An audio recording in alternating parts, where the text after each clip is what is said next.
I'm pretty sure everyone growing up has experienced physical abuse from a parent.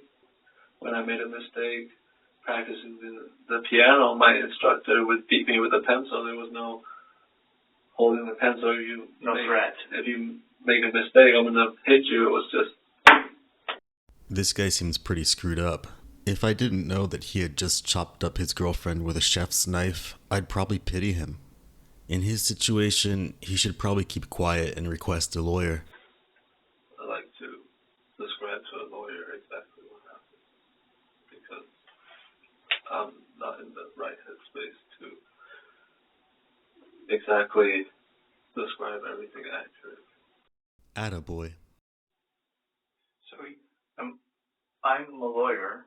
Oh, what a coincidence. This detective is also a lawyer. May as well just tell him everything that happened.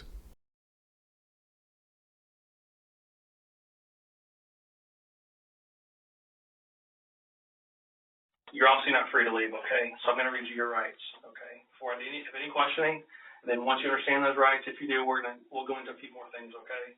Because I got a few more questions for you. But right now, you have the right to remain silent, okay? Anything you say can or will be used against you later in court, all right? You have the right to an attorney now, right? Time during questioning. If you can't afford right now, they'll give you one without cost, okay? And if you talk to us, and at any point in time you don't want to answer any questions and speak to an attorney, you can do that, all right? No, you can discontinue our conversation, and we'll call an attorney for you, okay? You understand what I'm talking to you? You understand what I just told you? Okay. Well, again, I appreciate you coming in. I really do. I've worked here for several years, and few times do we have people like you who actually call and actually are remorseful for some things that they did. And it's like I told you a few minutes ago on the phone. You said you're a bad person. You're not a bad person. Good people make bad mistakes sometimes, okay? And I want you to know that. And I truly believe that you're a good person that just made a bad mistake right now, okay? And for the sake of you, and I talked to your mom, and I talked with, is it Corey? Is that his name on the phone? Cole. He seems like a good friend too, okay? And I'm going to call him after we're done, all right? Because he had some good things to say about you earlier. But for everyone here, and your family, just kind of explain to us, what happened. And if you wouldn't mind just going back to like yesterday. Yeah, just start from yesterday. Had a good work day. Pumped in some good food on some pools. Okay. She went to Ocala, like hang out with her friends. You said she. Who's she? Quinn. Okay. I just wish that she had fun. That was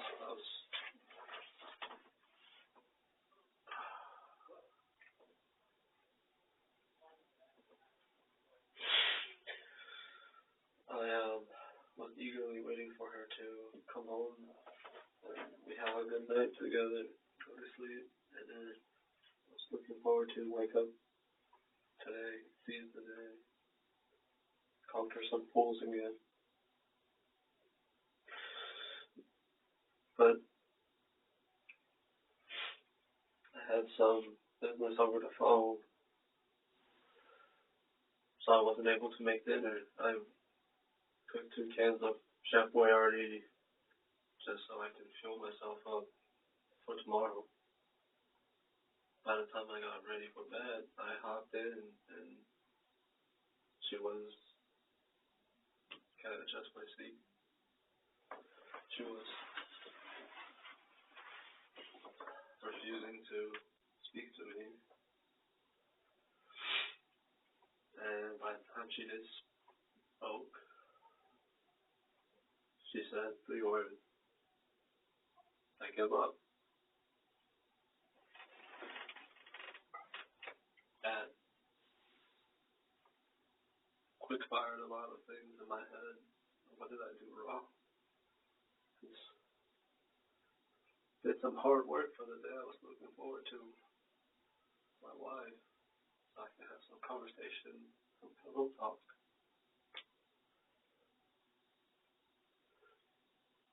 And she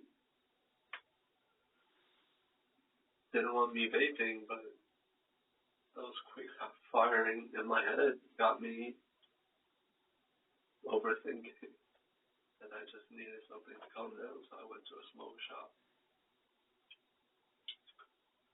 Got a vape. I've been struggling with, not really struggling with the nicotine addiction, but it's the fact that she kept my word and was like, you said before, like, you have a problem vaping, so I'm gonna make you stop. So I tried several times, and before I bought last night's vape, I bought a vape behind her back, just so I could get through the hard work. And she found out and threw it away, and we had a talk, and I was like, yes, I will stop vaping. I will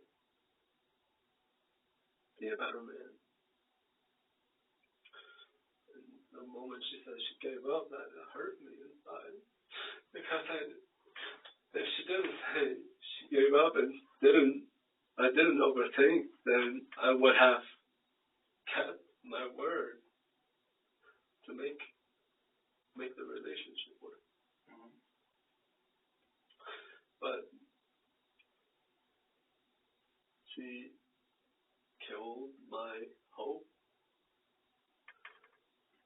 and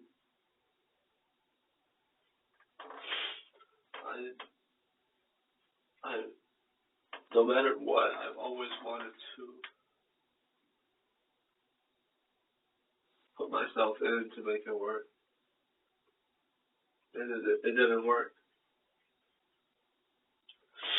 So when I came back, she told me she burned my passport. It's in front of the apartment door by like 5 feet, a little to the left, in the mulch. She really did it. She burned my passport.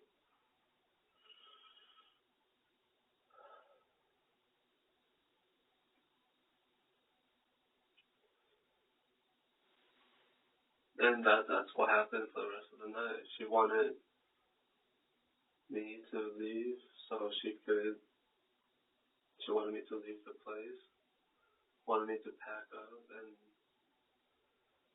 leave her alone, or else she would scream, and that would let the next door neighbor know that to report me to the authorities. Okay. And all I wanted to do was just move past from the burnt passport because I could get another one. I just wanted to make it work and go to sleep. It was already like 11:30 by the time the argument ended. It went from 9 to 11. I was ready to sleep at 9, and I had to strain myself to talk to make it work, and talking wasn't enough, and she was pressed on leaving this morning. So we slept, and this morning alarm strike. So that was, I wanted to make it work. I don't know how many times I have to say it.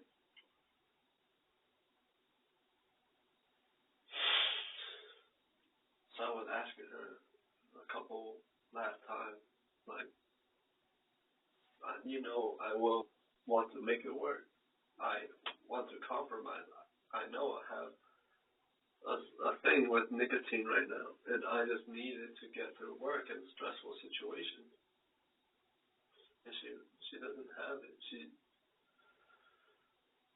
wanted me to cut it cold turkey.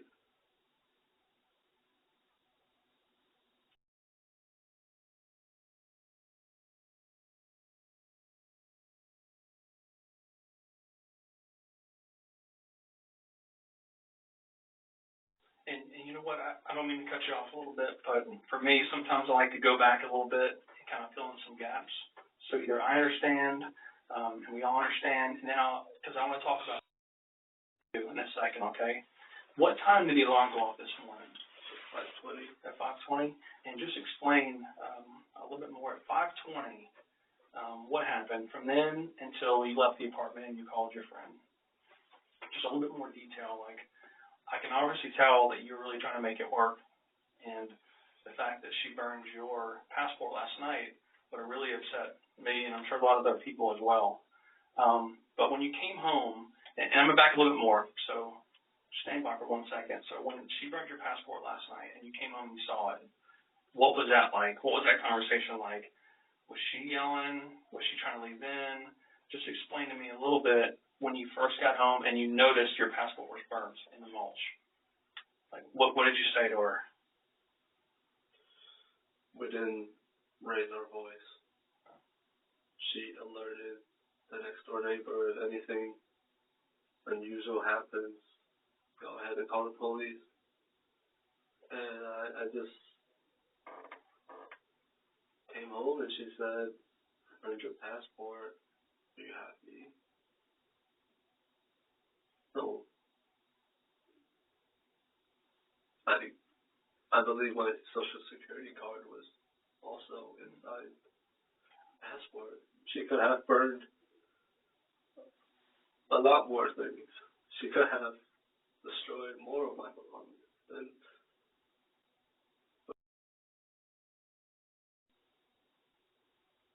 I came home from working one Saturday because I needed to take care of a filter. I came home, it was like a storm came through the apartment. My laptop was damaged. My valued books was trashed and took a bath. So she didn't treat you very well, is what you're saying, right? Okay. But when you noticed that your passport was burned, what did you say to her? Like, what were the words that came out of your mouth? I mean, I would have been upset, but I wasn't there. So tell me what you said to her. Because those are some pretty hard items to get, so I would understand if you were upset about it. But what exactly did you say to her? I asked her I could always get I told her I could always get a new passport. That's no big deal. I could maybe get a new social security card. It's like I forgave her up front, and all she said was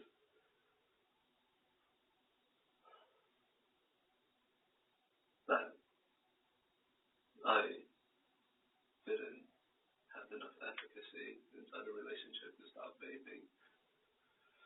She could always get a new boyfriend/husband that's not as problematic as me. And I just wanted to make it work. Of course, I want to give up bad habits. I want to be better.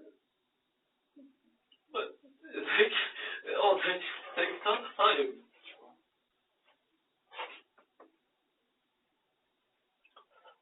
She also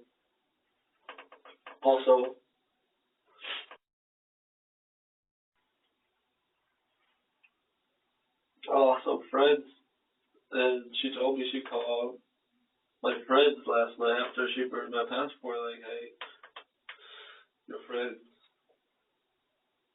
kind of failing in life. He can't make it. He won't be fruitful in his becoming of a better person. He's always going to be like this." So she was telling your friends last night that you basically weren't like a good person, we're going to fail in life, and she's telling all your good friends all this, right? You remember what friends she told? I don't remember. Okay. So she's making you look bad in front of your friends. Okay. So at some point you guys go to bed. You said the alarm went off at 5:20 this morning. But before y'all went to bed, she was okay? You guys went to bed at the same time together? Did you sleep in the same bed with her? Did she sleep somewhere else? We slept together. Okay. What time did you guys go to bed? Like past 12. It was after midnight? Okay. Explain that. So when you guys got to bed, how was that? She didn't want to be in the same bed as me, and I just wanted to hold her and reassure her that everything's going to be okay, that I'm going to turn out better.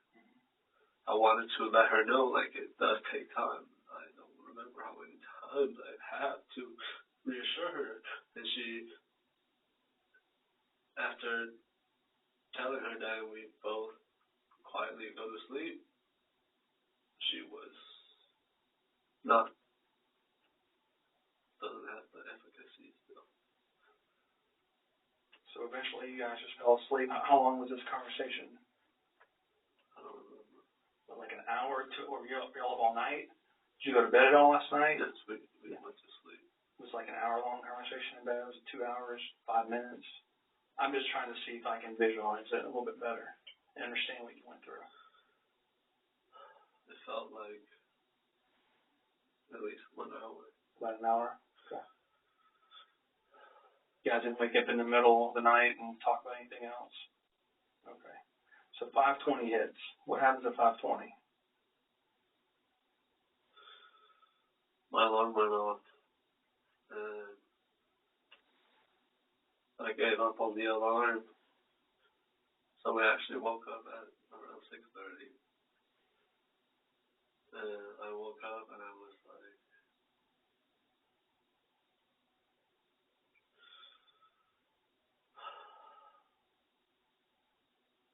basically, me the whole time, I was trying to make it work. I was talking to reassure her. And she said since last night that she was going to move out. She was going to pack her stuff when we woke up. And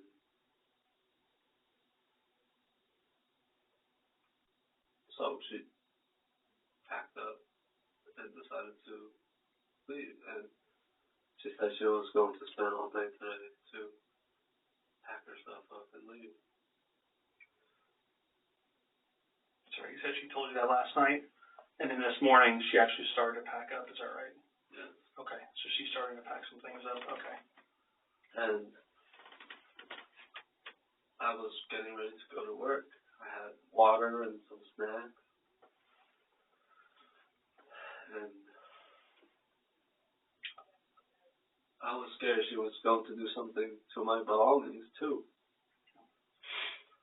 Especially the shirts. She tends to be a petty person.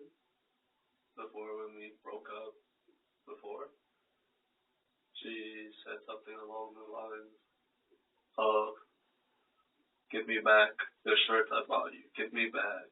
Gotcha. The thing that I was willing, like, I didn't tell her this, but unconsciously I was willing to, like, live in my car for a couple of nights just to process things. If she didn't want to, she couldn't find a place to crash, I was going to let her live for a couple of nights in an apartment. And she agreed to allow me to stay there for the rest of the lease term. So, but I was scared to leave my clothes there. I was afraid she might take them or tarnish them. So it's a valid reason. She just burned your passport. So yeah, I can see that. Okay. I threw all most of my clothes in my car, and by the time I got all of my clothes off the rack, I came back and she was saying things like, "Oh, so you're packing to leave. I guess I will stay." I tried to explain to her, like, I'm scared you'll do something to my stuff. So, but I want to stay because we agreed to this, and I will allow you to stay here for a couple more nights if you can't find somewhere else to sleep. But she said she has friends she can live with, so there was no difficulty in that. But just as an insurance, I was willing to give her some time, but not for the rest of the lease term because we didn't agree to that. And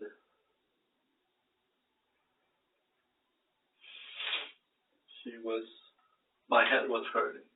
It was in the top of the morning. I didn't take my medicine last night. I couldn't find it.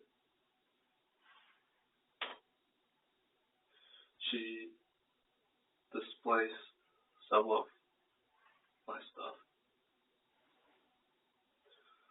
My portable charger and my medicine. And it was, things went down and back to the former level and back down and to the former level and down. What do you mean by former level? Like, it's below low, and it went down and back to low, back to down, back to low. Yeah, mostly because we exchanged dialogues. Yeah, so just a little bit better for me to understand. So what is like below? Like, what are you talking about? Below what? And former level like? Like, former level would be like me speaking. Like, I didn't pack up to leave. I just packed up because I'm scared you will alter my stuff. And she brought it down, saying like, I thought you were leaving. You're packing to leave. So I'm staying. So you said maybe like instigates you a little bit more, like you're right here, but she's saying things are going to escalate a little bit more. Is that right? Do I understand that correctly? Yes. Okay, so she's saying, I thought you were leaving. Okay, then what happened? She even said, again, like, I will scream. I will call the cops. Okay. So she's threatening you that she's going to scream and call the cops. Mm-hmm. And why would she say that again? Because over the course of the relationship, she felt like I haven't made any progress in terms of bettering myself. Okay. Does she scream a lot to try to get the neighbors' attention and stuff, to get you in trouble? She communicated with the neighbors last night, she told me. Has she done before, though? Is that one of the things she does, like, kind of against you? No, but she always threatens to call the authorities. Okay. All right, so let me make sure I get it straight. So you packed some of your belongings in your car already, right? And you come back in this morning. About what time were you packing your car at? 6:40, 6:50. Okay, around 7 o'clock. And you come back in. About how many trips do you think you made to the car? 2 trips. Okay, so your third trip you come back in, and that's where she starts to agitate a little bit more, like, oh, I thought you were leaving, or stuff of that nature. What happens from then? So we went down and up, down and up. She threatened to scream, to call the police.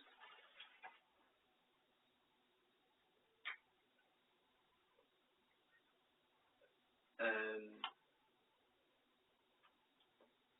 I was more angry than annoyed or agitated. I was at a point where my head hurt the most in my life. I tried to ask her where she put my medicine, where she put my portable charger, and she wouldn't tell me. She just kept threatening to, I will scream.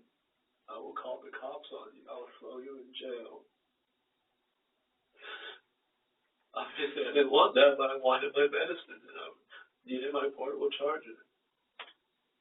And I needed to go to work because I had planned to be at work at 7, but I had put a lot of time into trying to convince her that I do want to make it work and that I have unlimited efficacy to make to get over our problems together. But it's not successful. And at that painful point,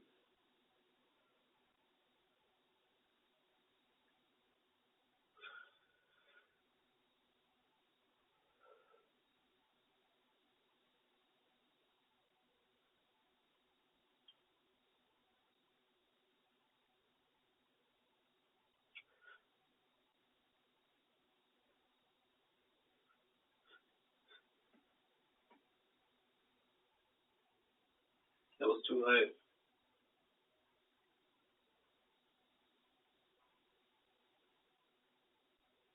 I was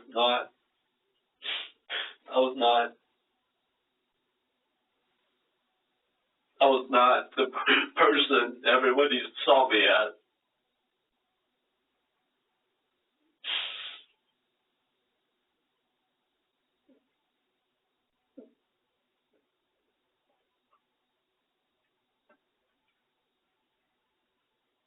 I was a monster. Looking back, I still can't believe I did such things.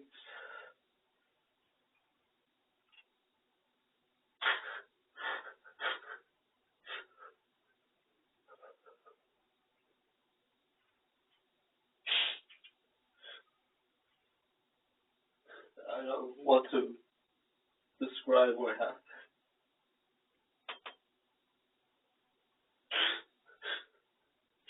I can't describe what happened. It seems to me, and I think it's pretty apparent that you're very remorseful and sorry for what you did. Is that safe to say? Obviously, people who have no remorse and could care less about people don't act the way you're acting. And the fact that you've gone through several tissues and you're visibly upset shows that you truly care about her and you're truly sorry for what you did. Is that safe to say too? But for yourself and for her, I think she deserves it, as well as yourself, to kind of get this out. I know it's tough to talk about, but this is part of the process, Teddy. And you've gotten up to the hardest part so far.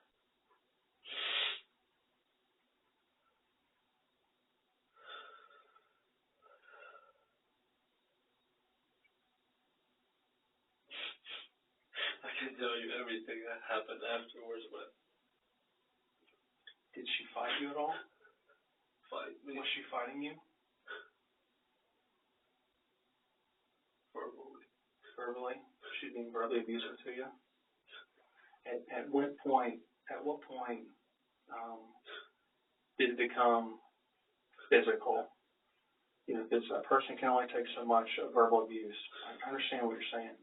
At what point did it turn physical with y'all two? And where were you in the house, or were you outside? I was inside. Okay, where at in the house?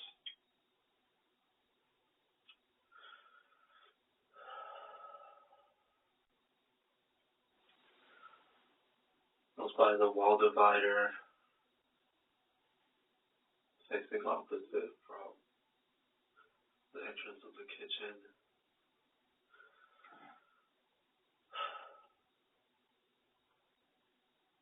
And what happened right there?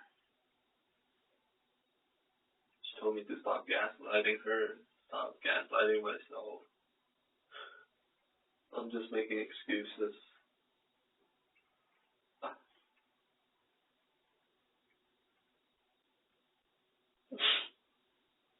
Dude, she said it since last night that I'm just manipulating people in the situation to make people feel sorry for me. So I get she's not making you feel good about yourself at all. So when you're at that corner in the house, what happened right there when it turned physical? What was the first thing that happened between y'all two? She's obviously making you feel this big about yourself. You're worried that your clothes are going to all get damaged. She's making you feel terrible. She's calling your friends. I understand that. I just need to know at what point and what happened when it turned physical between you two. What was she saying and what was your reaction?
It was like 20 seconds, every 20 seconds that I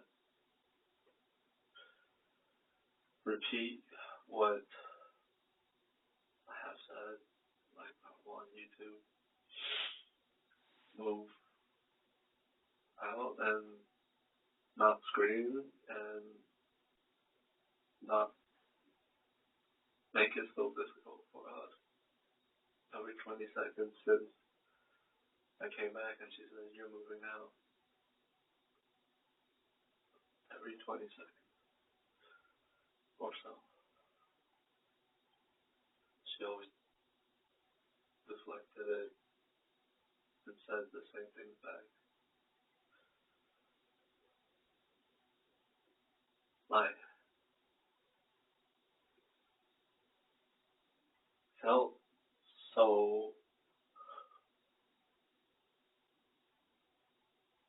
useless. My head was hurting, and I was thinking to myself, like,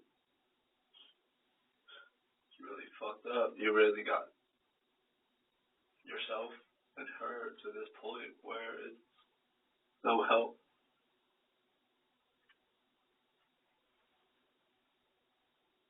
I was loathing. I was not thinking resourcefully, positively, resourcefully.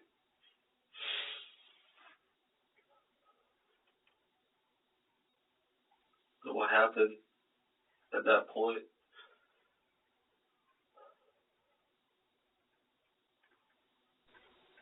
I like to describe to a lawyer exactly what happened, because I'm not in the right headspace to exactly describe everything accurately. So, I'm a lawyer. Are you saying you want to talk to your own lawyer, or in other words, are you saying that you want to speak to your own lawyer and tell him or her? Clarify what you're saying to us. I don't think we understand. After the mistake I made, I was panicking. I didn't want to run away, but it was a mess. It was a mess that I could not look at.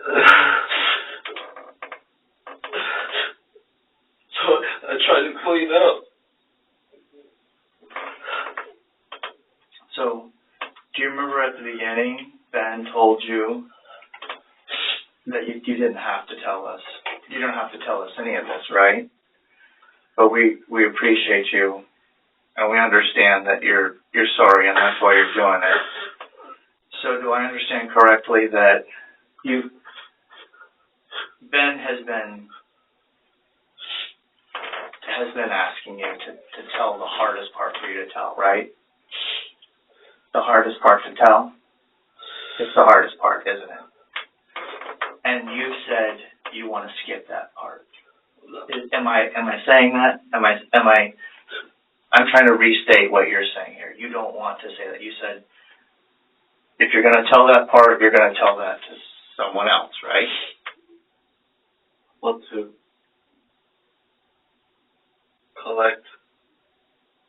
recollect my memories and my emotions so I can tell it to my lawyer when it's time to. When you're ready to do that. Yes. So then you said that after you had kind of seen what you had done, you were getting ready to talk about that part. Do you want to tell us about that part, or do you want to tell us about nothing further? I can keep telling. Okay, then we can skip. Remember, he said you can tell us about anything you want, and you can skip anything you want.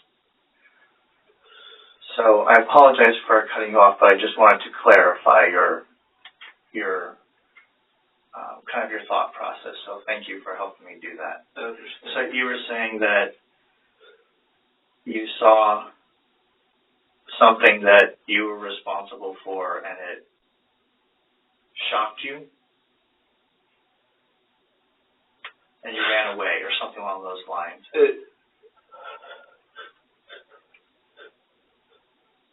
It hurt me more. I didn't want to run away. I wanted to speak to people in my life. I called my mom. I tried to call her several times. And I couldn't get a hold of her after calling her. While you were still at the house? Yes. And she didn't answer? She didn't answer. She lived nearby? No. It was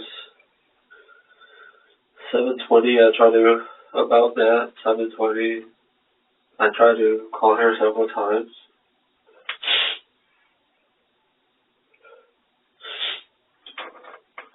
I couldn't call her. And I kept panicking more and more. I just started grabbing stuff up and started trying to clean up the blood. And she eventually called me. I told her everything.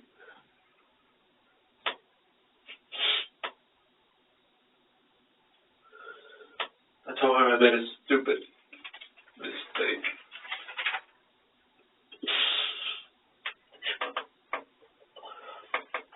And now I'm trying to clean up. And she told me to stop cleaning up and call the police. Turn myself in.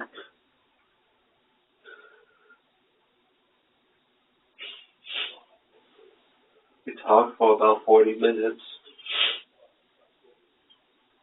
And I still could not process what was going on, what happened. So I turned to my friend, Cole. I called it.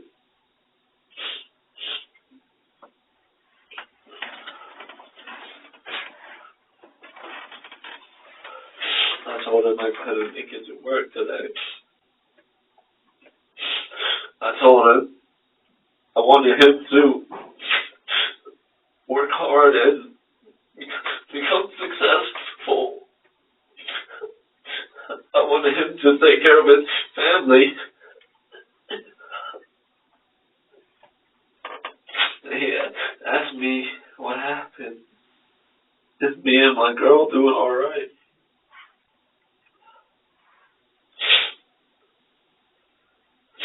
He asked me if I'm doing okay. He asked me if my girl was doing okay.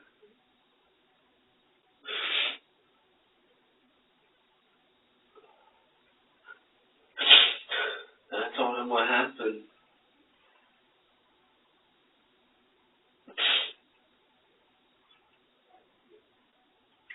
And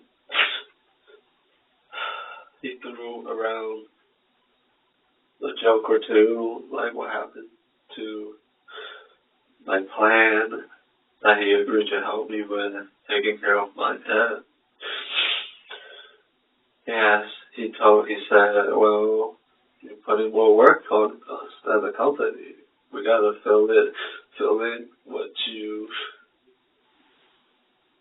wouldn't be able to do today. I feel terrible about that. I feel terrible about a lot of things. I let everyone down. Before and now. And he was trying to jump for me.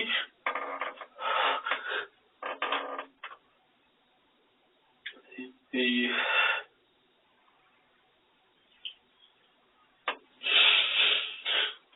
led me through the process of admitting to God, believing in Jesus Christ, confessing my sins.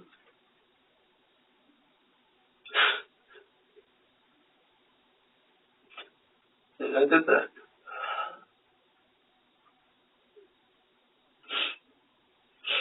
I'm a sinner. I've never admitted much to becoming a Christian, but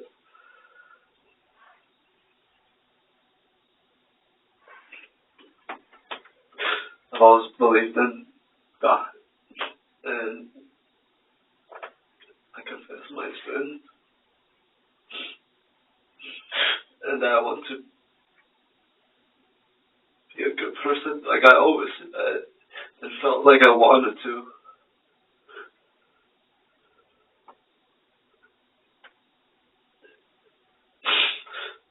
And I broke down even further behind the closed front door. The rest of the world knows nothing about what had taken place. I broke down again, thinking that God knows.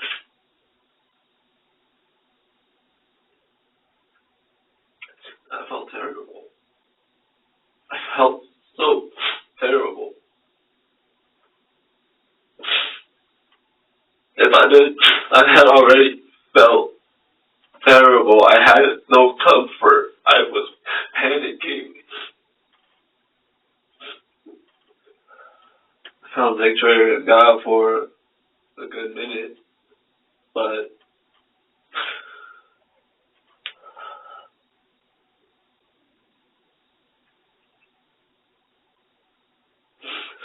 the greater power above knows.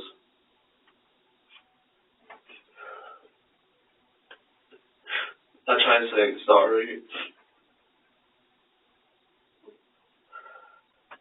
to my mom, to my friend, to God. I went inside a bathroom.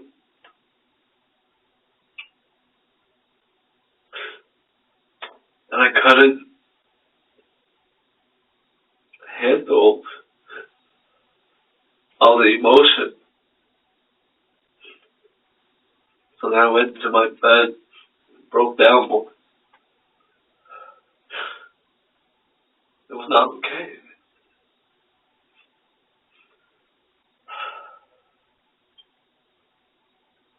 People in my life said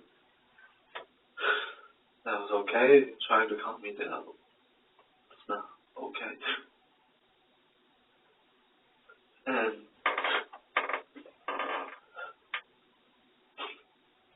like I said, my mom told me to call the police, turn myself in. Cold after,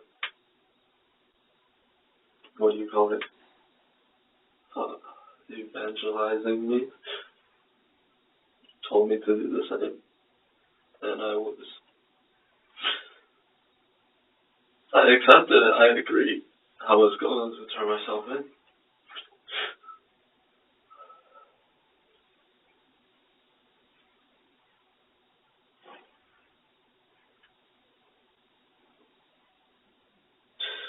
But I couldn't think straight all morning. Went to Walgreens.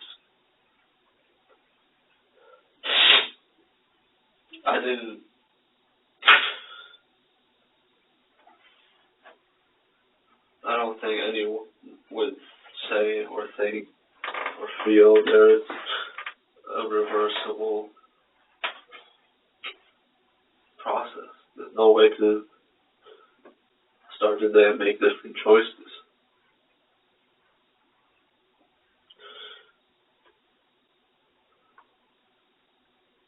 So I was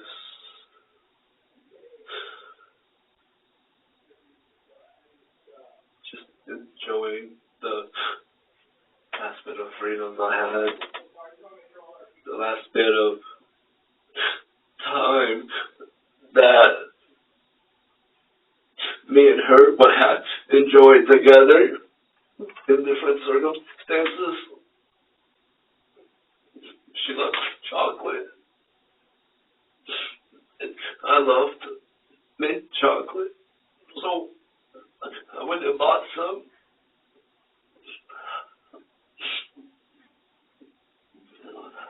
You said at Walgreens? Yeah. Which Walgreens? The one on the state road right down the street. I was crying inside the store. Colt was asking me, like, where are you? Like, what kind of music are you listening to? Referring to the music inside the store. Was he on the phone with you that whole time? Yes.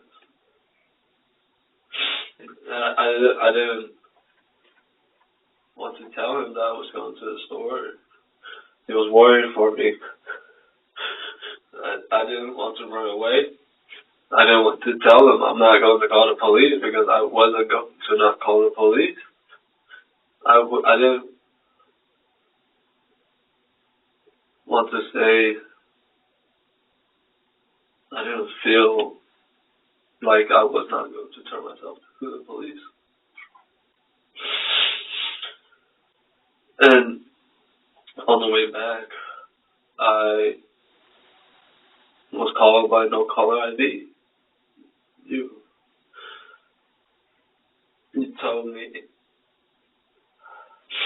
that you were already on the scene, and you would like me to come in person and talk about what happened. And then another panic choice I made was I marked the calls. I took a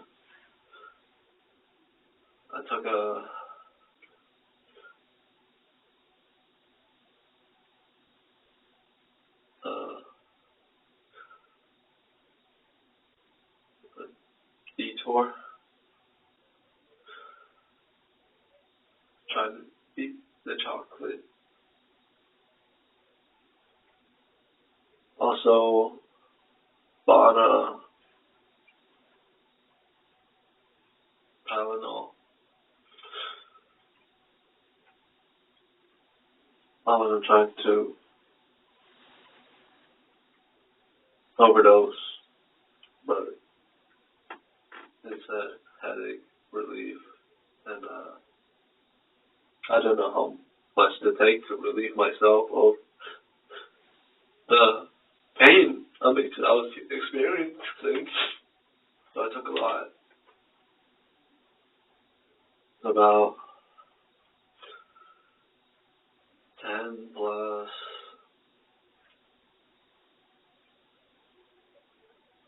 2 palmfuls, not full palmfuls, but like 1 full palm of Tylenol. I don't mean to cut you off, but in your car, I could see from the window, it was like a red and clear plastic bottle of Tylenol. It looked like it was a bigger bottle, it was full. Is that the one you're talking about? And it was probably get one free. Okay, I only saw one on the floorboard. Well, I bought 2 because I went going free. I didn't know how much I needed to take to relieve myself of the headache. I can tell you I had no intentions of killing myself or overdosing. Just wanted to support the business. Okay. Your head was still killing you, like before. It's way more. How's it now? Okay. What causes your headaches?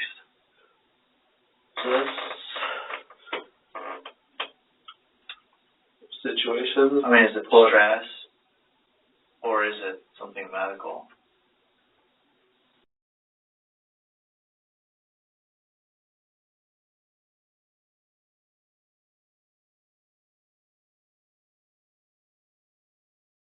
When it comes to situations where she instigates, or stress makes it worse. Right, or like if I'm just working hard and I'm putting stress on my body and I feel uncomfortable, and that's when I vape. So what do you take? Do you take prescription medicine for your headaches? I was prescribed Is it like Imitrex, or it's a headache medicine? Okay. So it's not specifically a headache medicine. It's do you know what it's called? It starts with it. Do you know, and you got it at... Okay. And is that the only medicine you take? I was supposed to be prescribed with more, but I couldn't afford more. Like they gave you prescriptions, but you couldn't fill them? Yes. The same medicine? Something else. Okay. But I couldn't afford that because it was too expensive, and I had no insurance, and I had plans to get insurance before I bought and before I filled in more prescriptions. How long ago did they give you that medicine? At the start of the week. Okay, so it was already recent. No, it was Wednesday last week. Okay. Did you ever find it? Sorry. You don't know where it is? I don't know where the thing she displaced it. Have you taken any medications before in your life?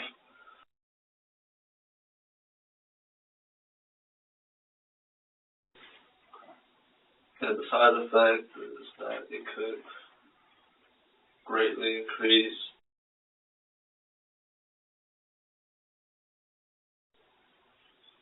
and stuff like that. But the idea is that it should help with those things, right? When I take it routinely, yes. Yeah. And did you feel like it was helping when you got it? Yeah, I felt less urges to vape outside of work, and it was like during the day when I wasn't able to, abuse. Not that I have intentions of abusing, it's that when the medicine has no place to help me, relieve me, I would resort to vaping from 7 till like 5. That's when my... But just vaping nicotine, right? Or were you vaping like THC to help? Nothing like that? No. Just nicotine? Just nicotine. But you felt like it was those times when you were like, what happened? We kind of cut you off when you were talking about those. What happened the first time?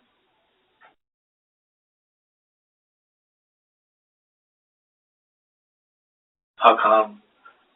Because she, both times and more times beyond the 2, she likes to threaten to throw me in jail. Falsely. Because we have a fight, but I don't... But you don't touch her, but she threatens to say you touched her? Is that what it sounds like? And so, then how does it help the situation when that's going on? Well, the first time I just...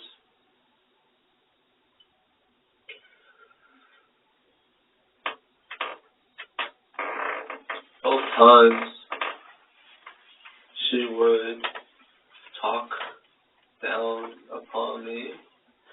And the second time she was going hard on me with words, with dismissal. Like, it's my problem, it's not her problem. So I'm going to have to address myself. So About the vaping? About,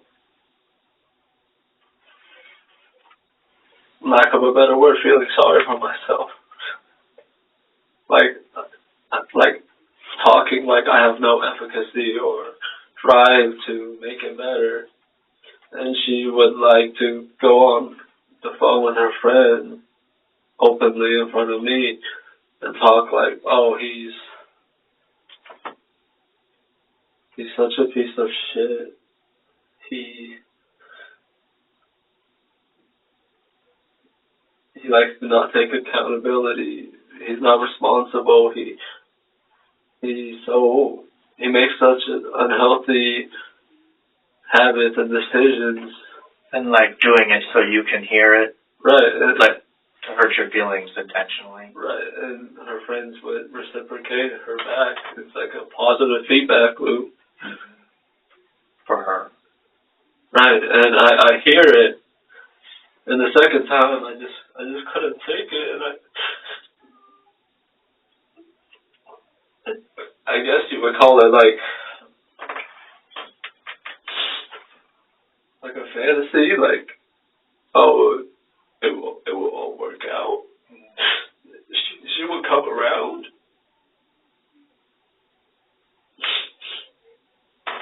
She would tell me she loves me and like reassure me and encourage me.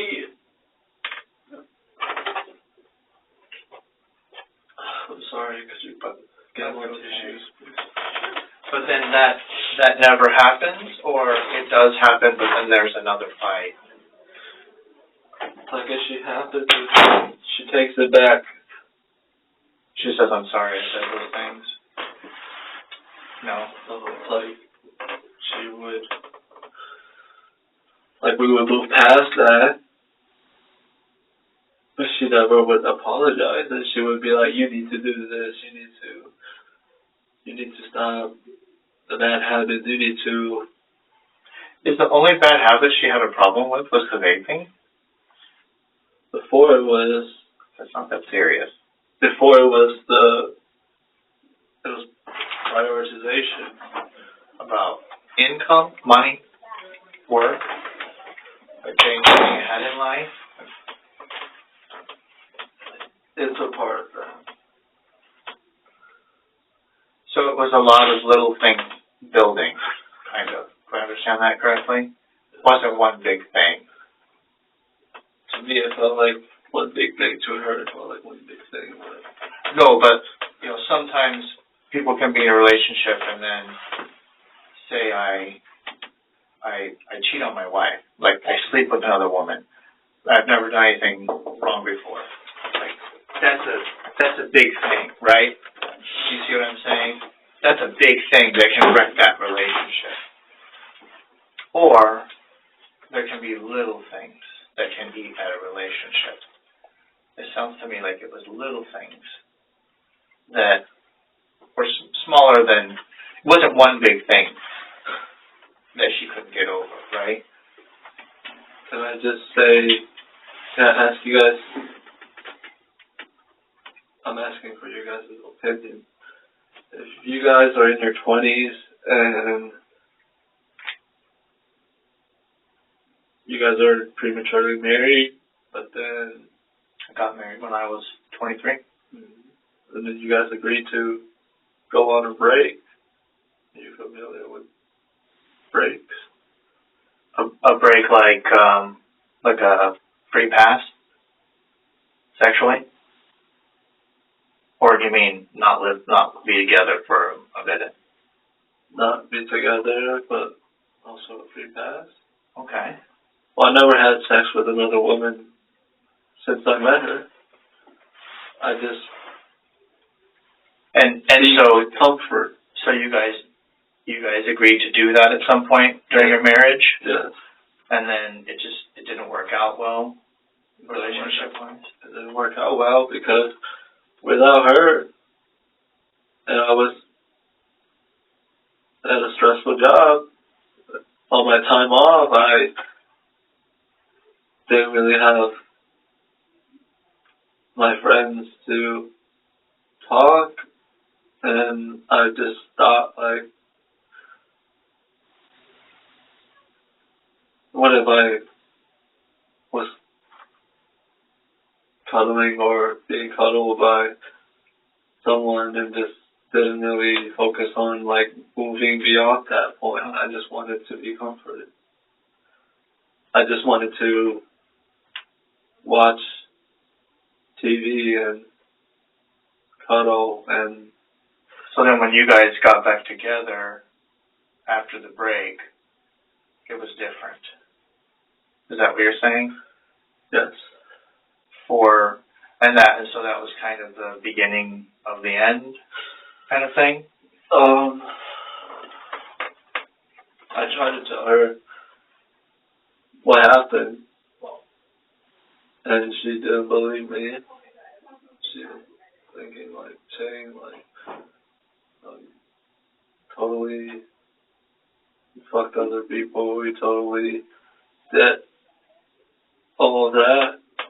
And I've always been genuine with my intentions. Yeah. I told her the truth. Like, I just was seeking comfort because she almost rarely provides that comfort, even though she knows what a person like me needs. So she just could never get past the break. It never was the same after that. Was that brought up this morning and last night? Did she bring it up a lot? Just, I believe it was brought up last night.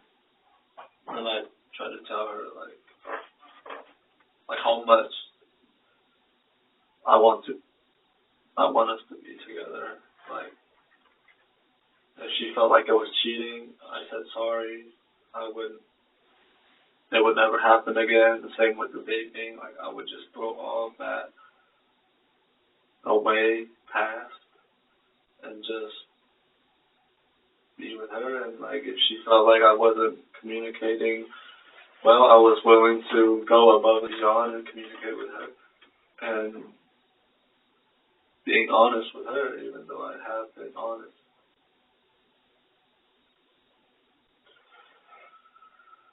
So it's more or so that I have nothing more to prove. I still had to prove more. I still had to prove myself more. And I had nothing more I could use to show her that I really mean this and that I really want to try. So why did it happen this morning? Why did it happen? She wouldn't listen. She wouldn't understand you. She wouldn't listen. She wouldn't understand. I was frustrated. I was pain. I was hurting. You know, all of us have, every human being, maybe I can only speak for men, so I apologize, because I am one. But every man, I think it's safe to say this, has gotten to the, and I think maybe just some women just don't become physical as easy. Some do, but I think all men have gotten to the point at some point in their life where they've done something that they wish they hadn't done. And because of anger, or because of sadness, or because you just feel like you're pushed too far. I mean, good men, lots of good men, have gotten to the point where they've done something that good men don't do. Right? Doesn't mean they're not a good man. It means they did something that they shouldn't have done. I've done it. Every adult male that I know has done that at some point. And sometimes that's physical. But when you do something physical, when you punch your friend because he says something you don't like, right? Or when somebody does something because they've had too much to drink, or because someone pushes them too far. You do that thing, but then you immediately realize that what you've done, what you just started, is wrong because you're a good man, and you stop. When you had that feeling, did you have that feeling? When you turned physical, did you have that feeling that you should stop right then, what you just started? Did you have that feeling? It took me just a little time to process what happened, and then the emotions came pouring down on me. What I'm saying is, did you have the chance to stop before it was too late? Because when your emotions or your anger start something, your brain tells you to stop, even though you've done something dumb. You've done something dumb, you can stop before it gets too out of control. Did you have that feeling? Did you have the feeling that told you to stop? It's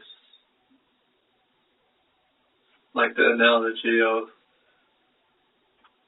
a snowball. Analogy. And I try to stop it with all my might, but the momentum was like she kept instigating me, the situation, and it was past my endurance. So, past your endurance, like your brain's telling you, and correct me if I'm wrong, because this is how it is to me, when it happens to me, because it's happened to me too. Your brain is telling you, don't do something that you regret, right? don't do something, let's just say, don't do something violent, right? But your emotions are telling you otherwise. And so you make the choice to follow your emotions instead of following your rational brain. Do I understand that right? Is that what you're saying? Like it's building. You're describing that it's building.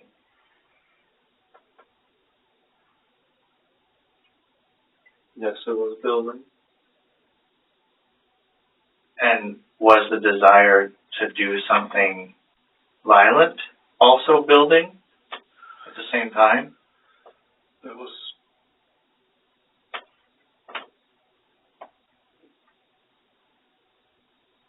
spontaneous. So, if it was spontaneous, did you then you're not thinking about the thing that you're going to do? Is that what you're telling me? Because now I'm confused. Because the way I have felt it before, and that's the only way I know you can't be in my head, and I can't be in yours. So I'm just telling you from my experience and just trying to understand your experience, is when I feel it building and I'm feeling the desire to do something that I know I should not do, my emotions are telling me to do something, but my rational brain is telling me, don't do that thing. And I know what that thing is. I know that thing is violence, right? That's why I say all men, because I think all men have that built-in ability to be that way. But when I feel that coming, my brain tells me, I know I'm angry, but I can't do this thing. Do you understand what I'm saying? I hear you. Okay. So that's my question is, how did that, if you feel it building, then what made you make the choice to go forward with what you were feeling rather than go away or not make the bad choice? You follow me? Can you repeat the question? So when you feel the anger building,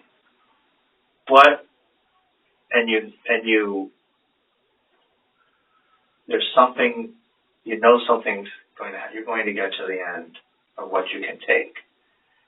Then what do you think made you make the choice to do something that you couldn't come back from, instead of thinking, this is something I can't come back from? I think go backwards. I thought that shit would come around and we could make it work. You mean to continue the discussion? Yes. But when the discussion ended and violence began, why not stop as soon as you start? Everyone can lash out, but then why not stop yourself? Why not stop? You know what? You lash out, you're gonna go to jail, right? But it's not something that you can't come back from, right? I mean, nothing is ever really something you can't come back from. But it didn't have to get as serious as this, right? Why not stop?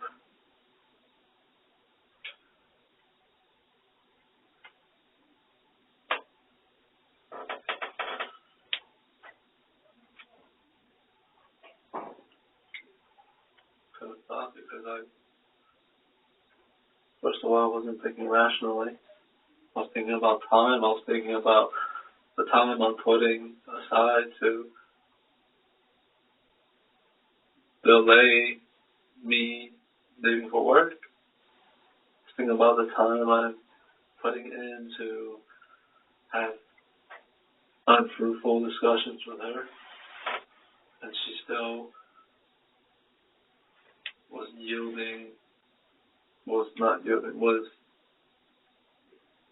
responding with the same,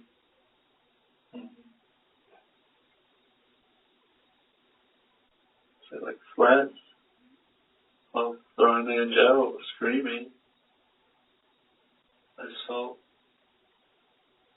and I'm not saying those exact words and the exact course of the conversation led me to that point. It was everything.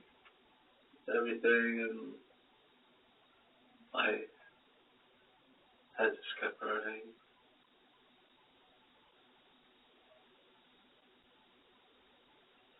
And she won't give you your medicine.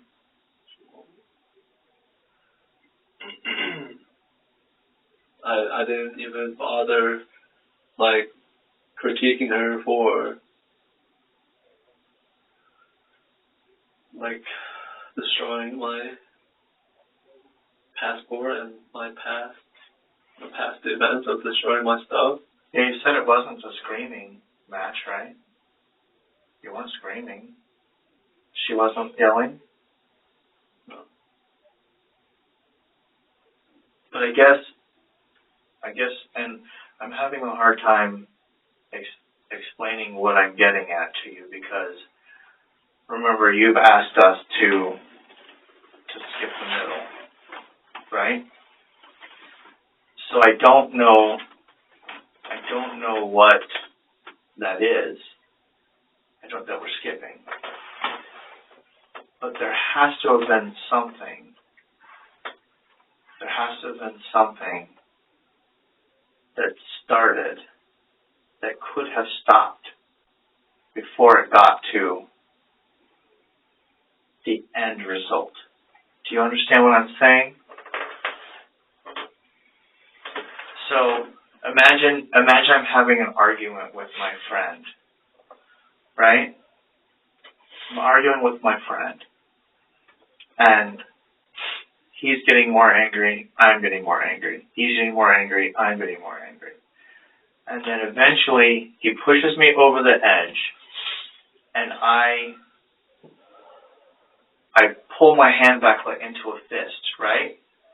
So he's pushed me over the edge, I pull my hand back into the fist. But my brain is still working, right? I can punch him in the face in his living room, right? Or I can stop, right? If I stop, it's over. I have used my head to overcome my emotions. But what if I do hit him? Okay, I hit him once. I can't come back from that, right? But I have another choice. I knock him on the ground. I can leave it right there, or I can jump on him and I can hit him again. And then I have a choice after that. I can hit him again. You see what I'm saying? You understand? Then I can hit him again, and I can hit him again, and again, and again. And every time, I have the choice to stop hitting him. Right? And then, after he's unconscious, I can pull out my pocket knife, and I can stab him in the chest. And I can do it again, and again, and again. But every step along the way, I have the ability I'm making that choice. I think after making the first choice, such as pulling your fist. Yeah. I can't come back from that. My friend knows. I think after that point, I sort of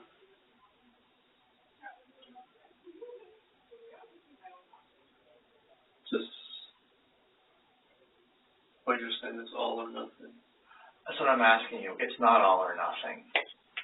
How did it get to it's all? I want to talk about the way I grew up. It's, in my point of view, I'm pretty sure everyone growing up has experienced physical abuse from our parents and, say, other people. And all the times I experienced it, it wasn't halfway. It wasn't halfway. It was like my dad would beat me and my mom just spontaneously when I made a mistake practicing the piano. My instructor would beat me with a pencil. There was no holding the pencil. No threat. If you make a mistake, I'm gonna hit you. It was all of that. It was when I went through military school in 8th grade. It was same way. Yeah, stand 4 or 5 hours, or give me 50, or even like between me and barrack mate, like in the bathroom, he kept annoying me. I told him to stop, and he just out of the blue just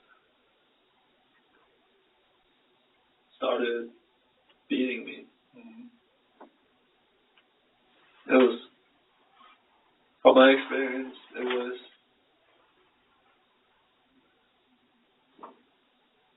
spontaneous execution.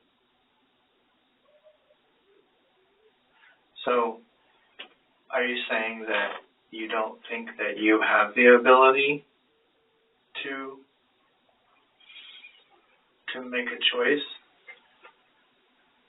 when you're in that position with your hand cocked back when your friend's making you mad? You're not saying that, are you? You seem pretty intelligent. Right, and I'm also very emotionally irrational. Something that's a very bad combination. And perhaps, but logically you can't say that any person doesn't have the ability to stop once you have to agree with that, right? But it could be harder. I don't hold my fist up. I don't grab the knife and threaten. I do nothing and hold it in until and then you go all the way. Point. Okay. That's fair. That's fair. And you know that about yourself. That's an important part of it. Is it fair? Is it? It's understandable. How about that?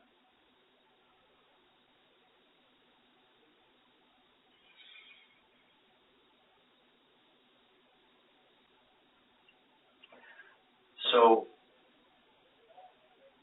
after you realized, after everything was over,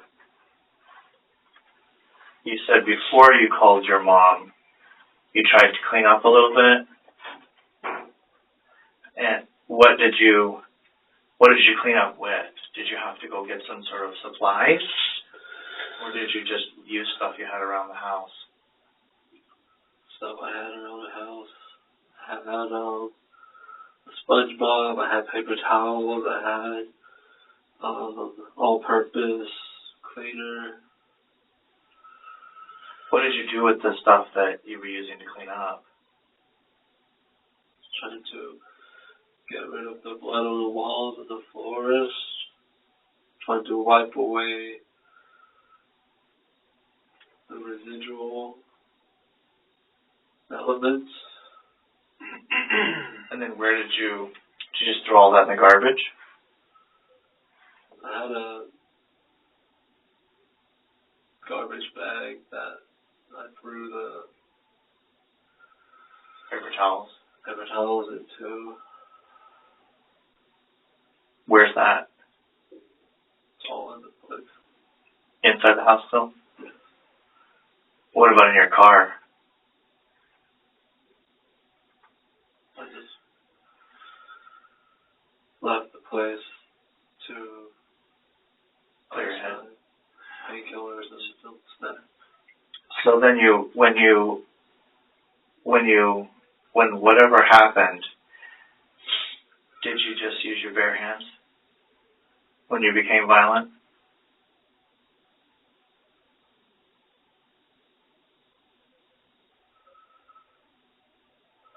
What do you mean? Did you just use your bare hands? That's fair.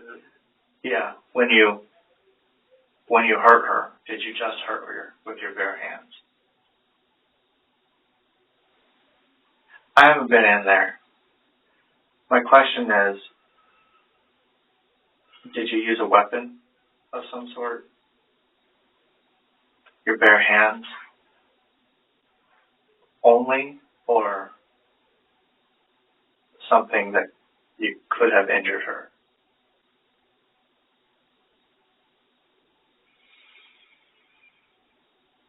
Is that in the trash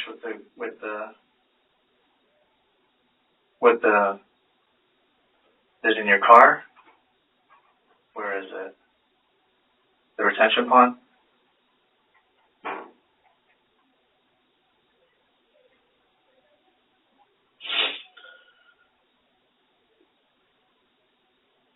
Where did you put that? It took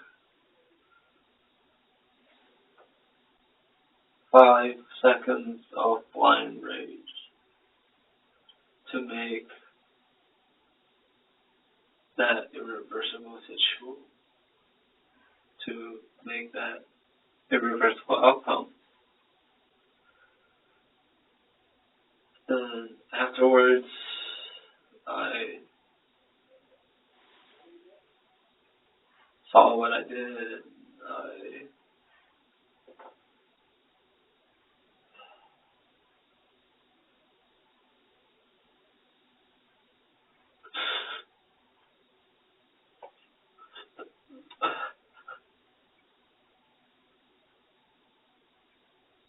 It's like the moment after it happened,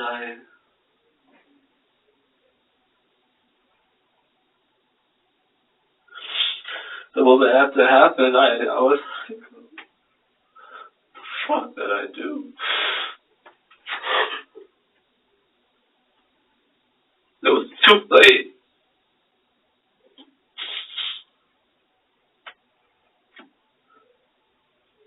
She was trying to breathe.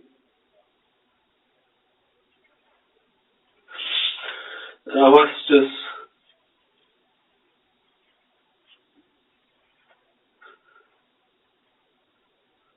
saying all the sorry I could in the world To her? She was crawling down the walls.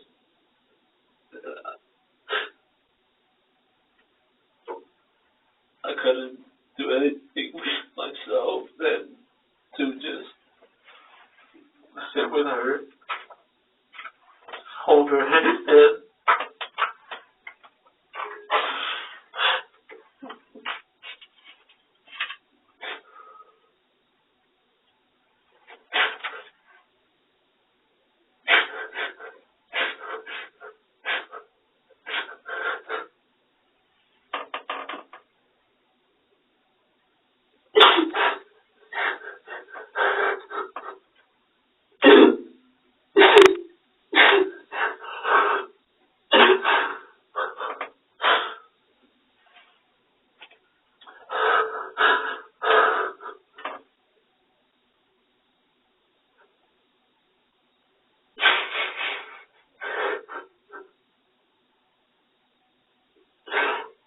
We both did what decision I made.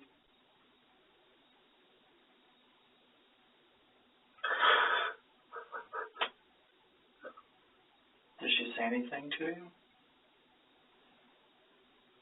Did you try to save her life?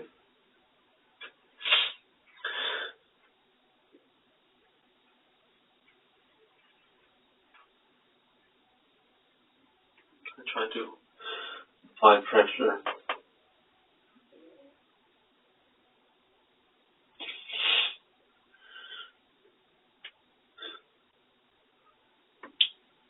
So you did try to save her? Did you think about calling for an ambulance?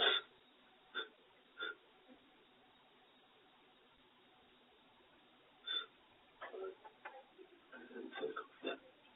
I was panicking again, trying to comfort her.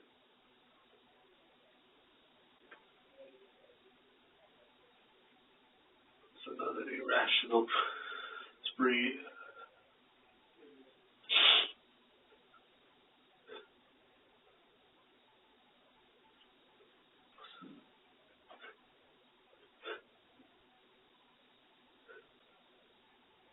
I carried her to the bathroom. I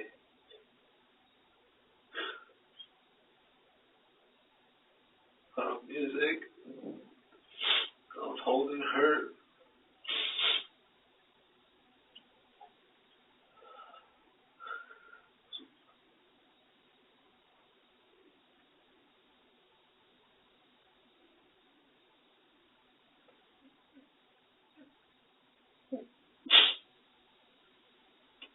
I was not rational. She was dying, and I was just trying to comfort her.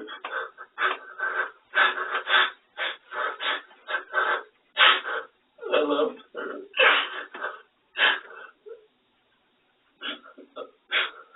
I played our favorite music.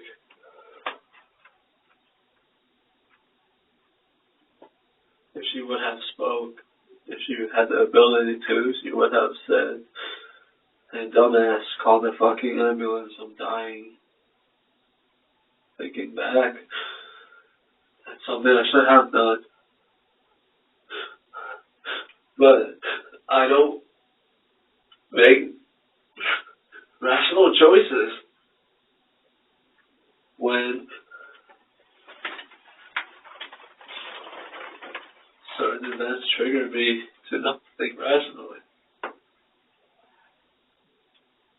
When did you call your mom?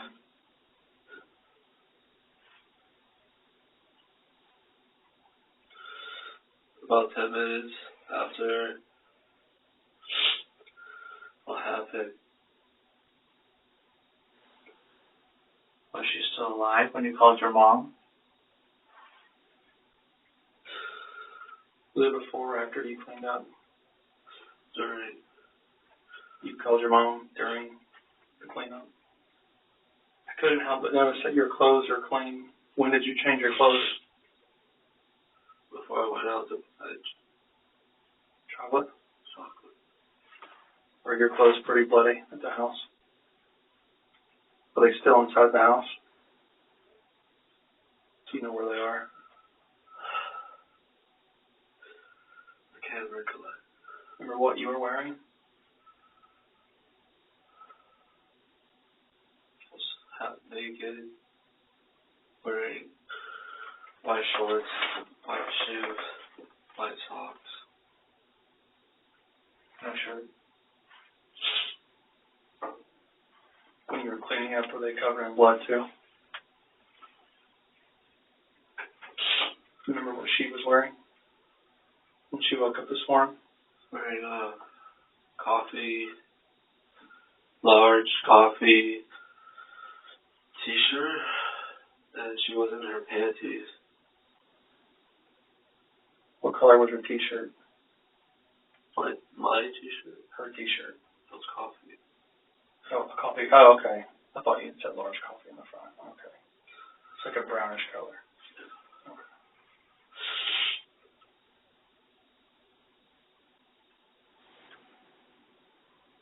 Where did I asked you before and you're a little hesitant.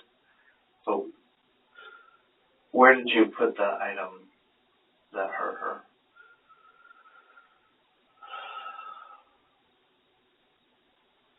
It was on the floor, and then after she was gone, I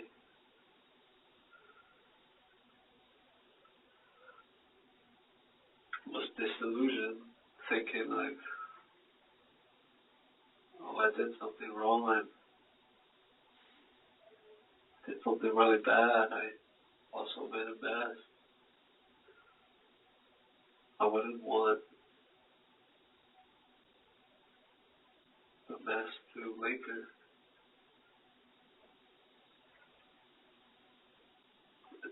Part of me, while cleaning up, was thinking like, oh, she's gonna come home and be so pissed.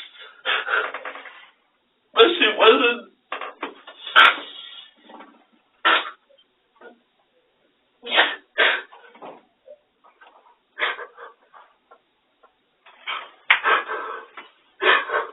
Did you wash the item off? Is that what you're going to say?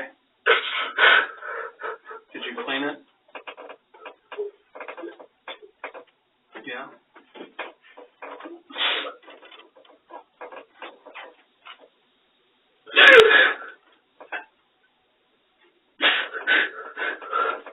Where'd you put it? In a metal pot with rice and unwashed dishes. In the kitchen, I would assume. How big is it? The chef's knife.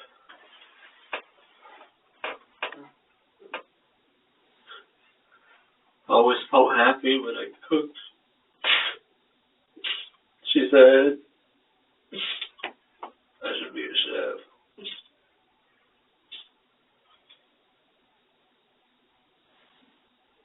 So I put all my love into cooking, taking care of the place.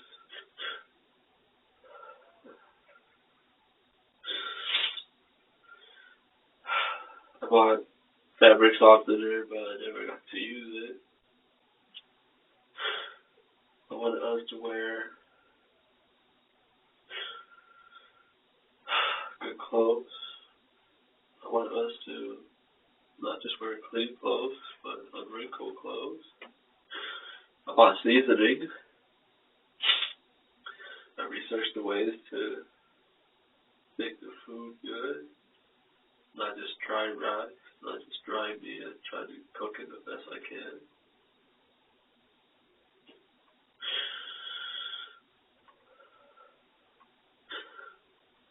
I thought she was still alive, but I was crazy.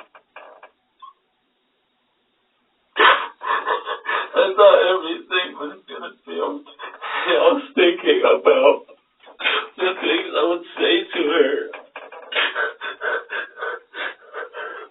Which would have been what?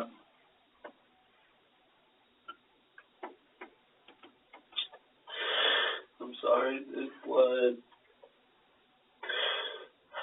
Could you see the stain?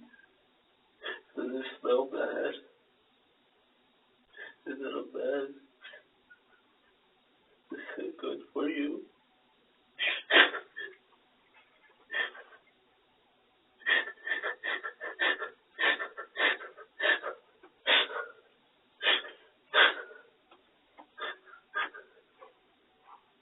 Please don't go. I want to make it work. I don't want to. If she was here right now with us in this room, what would you tell her? In this room? Right now. After it happened? Right now. She's here right now. What would you tell her?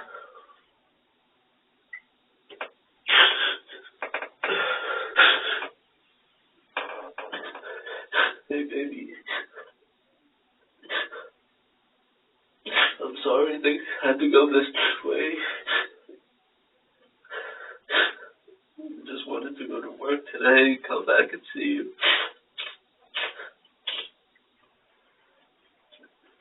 I know it must have hurt a lot.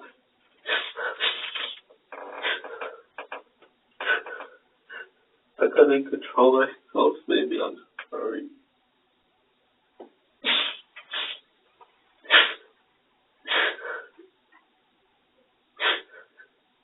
I just wanted to be with you.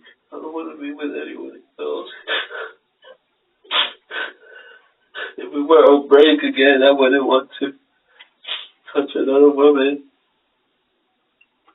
I wanted to get myself after. I want to go get home. I wanted us to compromise. I don't want you to leave. Is that ultimately is that why you did it, Teddy? You think she was going to leave you and never come back and leave you all alone?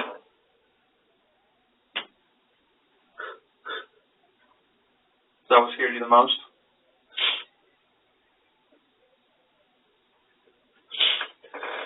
I was scared that she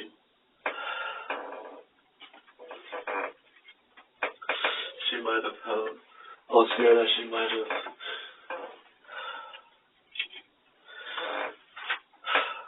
thrown me in jail and paid a false narrative and felt good about it. I was scared that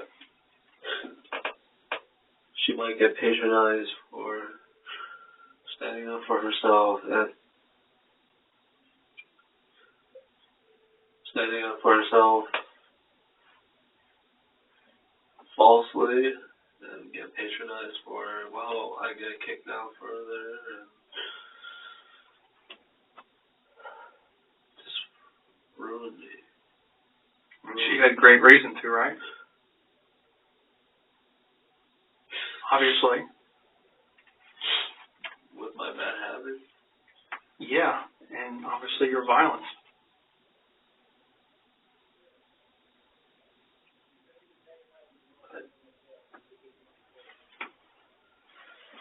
And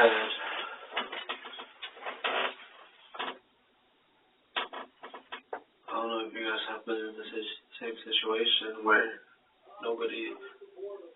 you're Pinocchio, you're the boy who cried wolf, and all you're willing to do is anything to not be the boy who cried wolf. Well, remember, the story of the boy who cried wolf is that the boy who cried wolf falsely stated that there was a wolf among the sheep multiple times, right? So that when it really was a wolf, no one believed him. Is that what you're saying that you've done? That you falsely stated that she's done bad things when she hasn't? Ultimately, it's different reasons, but the same disappointment. It's the same degree of failure. First, we were on a break, and through her definition, I was cheating. And I didn't take care of my debt at the pace that I said I would, and then it was. What debt is that? Is there a debt? Credit card debt. Okay. So that's one thing she's been giving you a hard time about? Was some credit card debt that you racked up? Yes. By yourself? Like it wasn't her debt? It was used for the purpose of us partaking recreationally. Doing fun stuff. Yeah, like going on dates. And then all of a sudden it was real high and you needed to take care of it. Well, it went too high, and then got it. You're paying it off. I got it down, and then they got back again because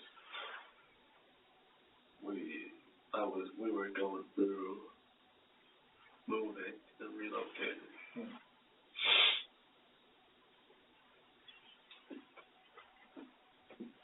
It was also because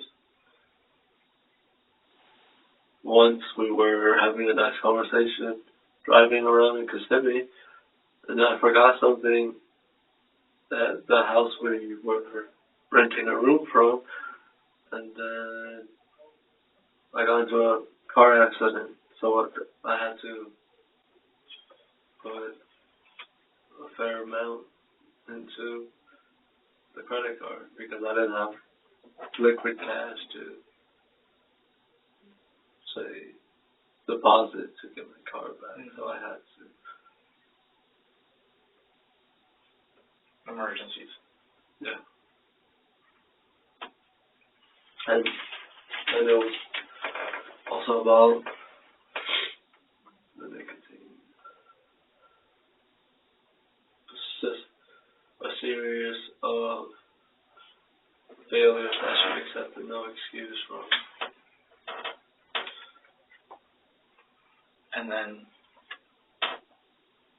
And then today, she said it was over.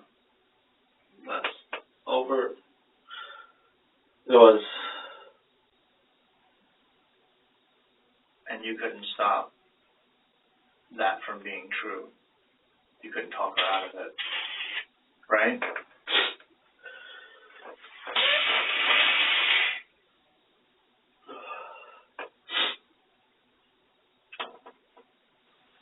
Today you were leaving or she was leaving, right? I was supposed to leave for work. Supposed to be secure with my belongings.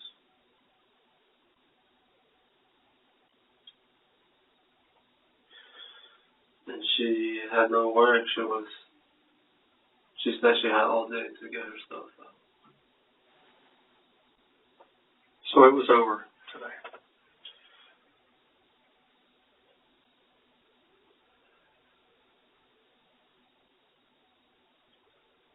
Today was really over. Obviously now it's really over, but if things didn't go the way they did this morning, she was pretty clear that she was done with you, and you had obviously packed all your things to secure. I mean, you're done with her in hopes of getting with her, but she, in your opinion, she was done, right? Okay. Step out for a second. All right. Give me 1 second, okay, Tony? Thank you for listening. Absolutely. Thank you for telling me.